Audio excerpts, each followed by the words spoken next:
Noble and ignoble, two ignoble natures, all noble, magnanimous sentiments appear inexpedient, and on that account first and foremost as incredible.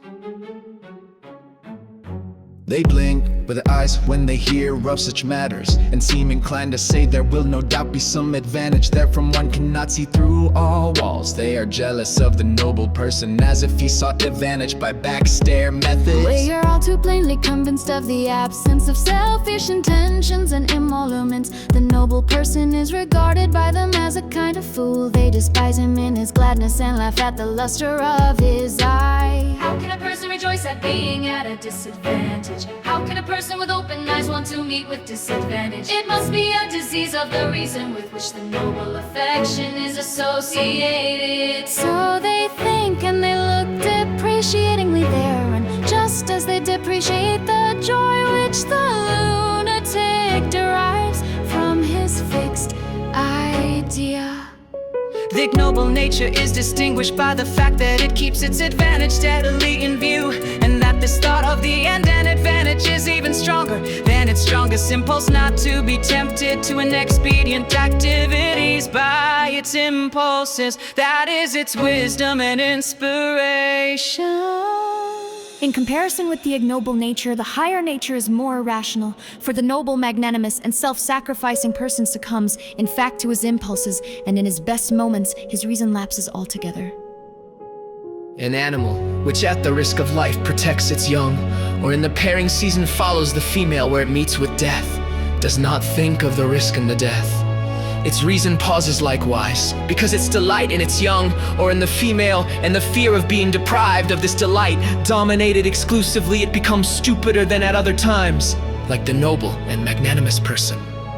He possesses feelings of pleasure and pain of such intensity that the intellect must either be silent before them or yield itself to their service. His heart then goes into his head, and one henceforth speaks of passions. Here and there, to be sure, the antithesis to this, and as it were, the reverse of passion presents itself. For example, in Fontenelle, to whom someone once laid the hand on the heart with the words, "What you have there, my dearest friend, is brain also." It is the unreason or perverse reason of passion which the ignoble man despises in the noble individual, especially when it concentrates upon objects whose value appears to him to be altogether fantastic and arbitrary. He is offended at him who succumbs to the passion of the belly, but he understands the allurement which here plays the tyrant. But he does not understand, for example, how a person out of love of knowledge can stake his health and honor on the game. The taste of the higher nature devotes itself to exceptional matters, to things which usually do not affect people and seem to have no sweetness. The higher nature has a singular standard of value. Besides, it is mostly of the belief that it has not a singular standard of value in its idiosyncrasies of taste. It rather sets up its values and non-values as the generally valid values and non-values, and thus becomes incomprehensible and impracticable. It is really that a higher nature has so much reason over and above us to understand and deal with everyday men as such. For the most part, it believes in its passion as if it were the concealed passion of everyone. And precisely in this belief, it is full of ardor and eloquence.